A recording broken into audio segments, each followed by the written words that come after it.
Yuika Koga, Mao Nanjou, and Keiki Kiryuu's sister, Mizuya Kiryuu, assisted Keiki Kiryuu and Sayuki Tokihara in tidying up the calligraphy club room due to the surplus of discarded papers from Sayuki's preparations for the calligraphy competition. Subsequent to the cleanup, the girls exited the room. Upon disposing of the cleaning wastewater and returning to the classroom, Keiki stumbled upon an anonymous love letter and a panty, both directed at him.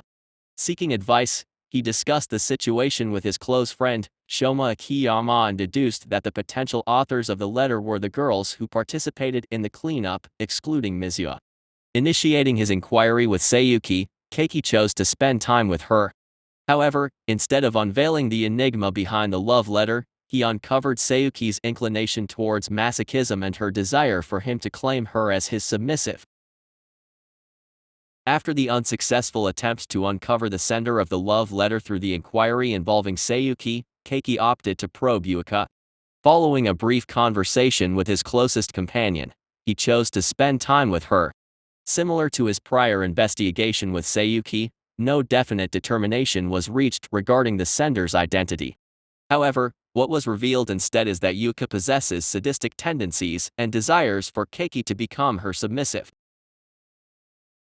The unsuccessful inquiries resulted in Keiki being entangled in the peculiar romantic pursuits of both Yuika and Sayuki. They each employed various methods to win Keiki's affection, with Yuika resorting to luring him into an unoccupied classroom to immobilize him. When Yuika and Sayuki engaged in a dispute over who should claim him, Mao intervened and rescued the bound Keiki from Yuika's clutches. Following this incident, Mao openly conveyed her displeasure at the prospect of Keiki spending time with the two girls. Following the episode where Keiki was bound, Sayuki and Yuika opted to temporarily suspend their pursuit of Keiki.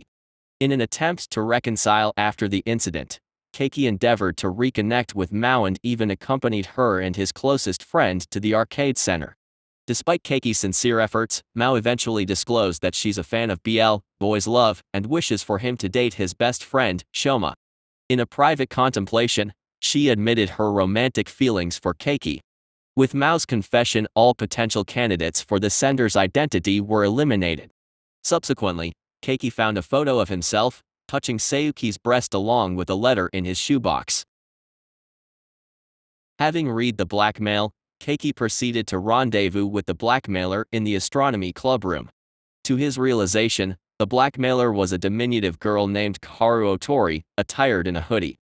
Kaharu entreated Keiki to assist her in getting closer to his best friend, as she held romantic feelings for him. With some reluctance, Keiki acquiesced and endeavored to facilitate a connection between Shoma and Kaharu. The process unfolded smoothly. Following a conversation with Kaharu regarding the ongoing investigation into the sender of the love letter, he opted to explore the building block housing the club rooms. During this time, he intervened and prevented a girl, now a prospective candidate for the sender's identity, from tumbling down the stairs. Her response was to bury her head into Keiki while blushing.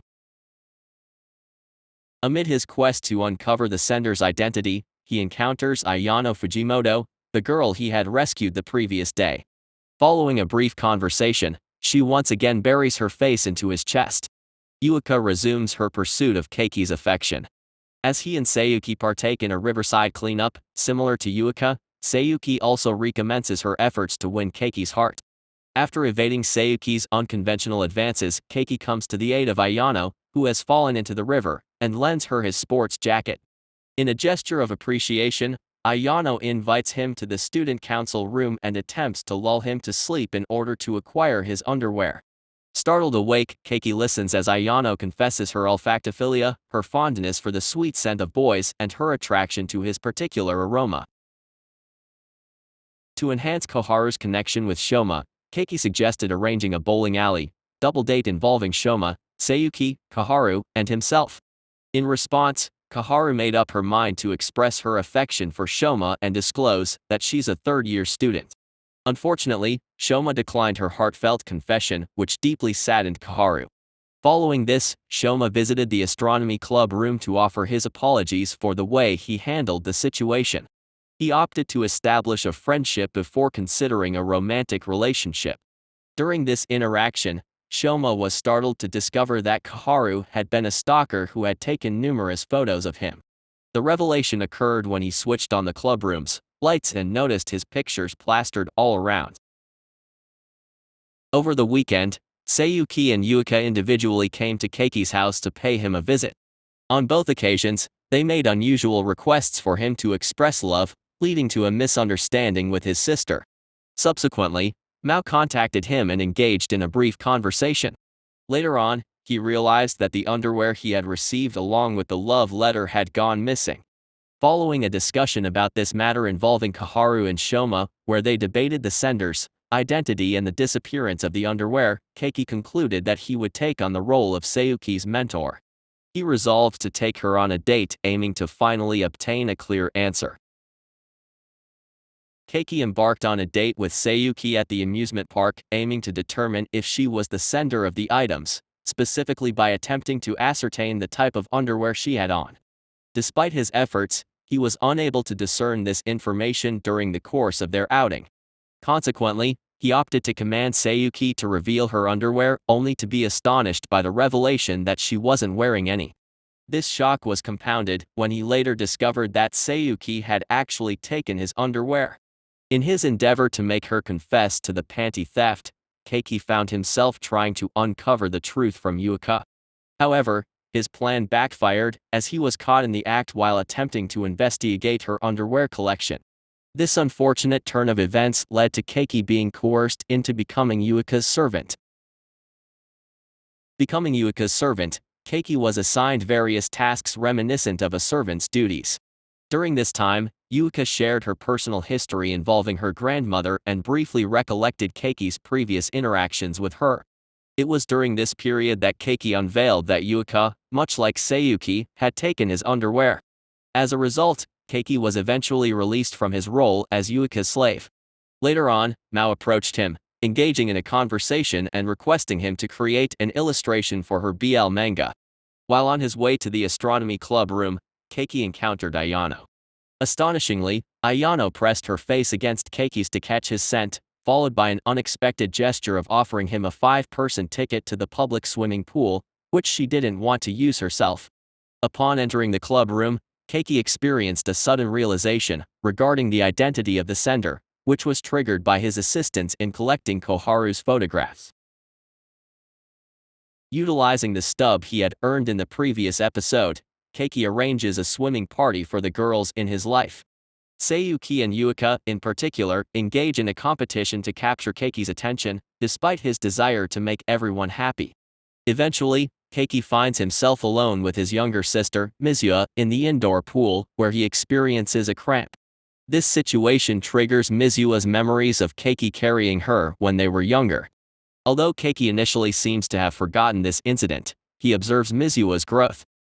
Simultaneously, Koharu organizes a contest requiring participants to deliver heartfelt confessions to the person they admire. As the girls compete in this contest, they subtly express their feelings for Keiki. He evaluates their confessions and continues to deduce who might be the mysterious Cinderella among them. The contest concludes with Mizuha earning significant applause from the audience, resulting in her victory. Subsequently, Keiki takes an unconventional step by playfully flipping Mizuha's skirt to glimpse her panties, which ultimately confirms his suspicions. Mizuha openly admits to being the one who left the love letter and her underwear in the calligraphy club room. She reveals that she concealed herself in the locker room and swiftly left to avoid Keiki's discovery. Moreover, she confesses her love for Keiki, citing his kindness, care, and understanding nature as the reasons for her affection. Keiki tries to downplay Mizuha's confession, asserting that they cannot be in a romantic relationship due to their sibling status. However, Mizuha challenges this notion by reminding him of their birth dates, revealing that they are only 5 months apart in age.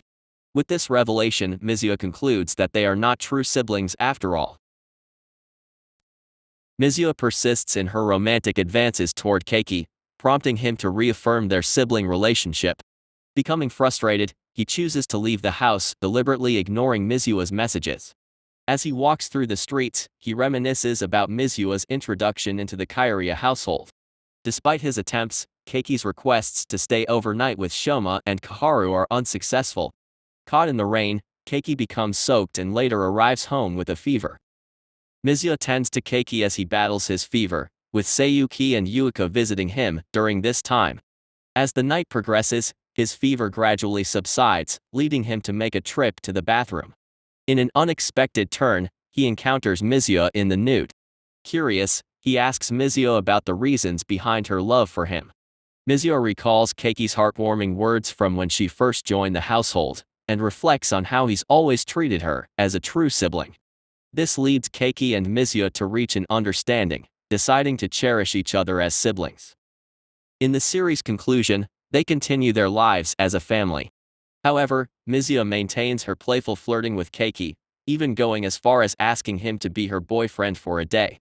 Keiki agrees to her request, and during their date, he ponders the peculiarities of the girls in his life with their unique fetishes. To his astonishment, he discovers Mizuho's exhibitionist tendencies, stumbling upon pictures of her wearing only underwear or being partially unclothed. Mizuho explains that she'd only do such things if they were in a romantic relationship, but Keiki straightforwardly declines. I hope you liked the recap. If so, don't forget to subscribe and like it.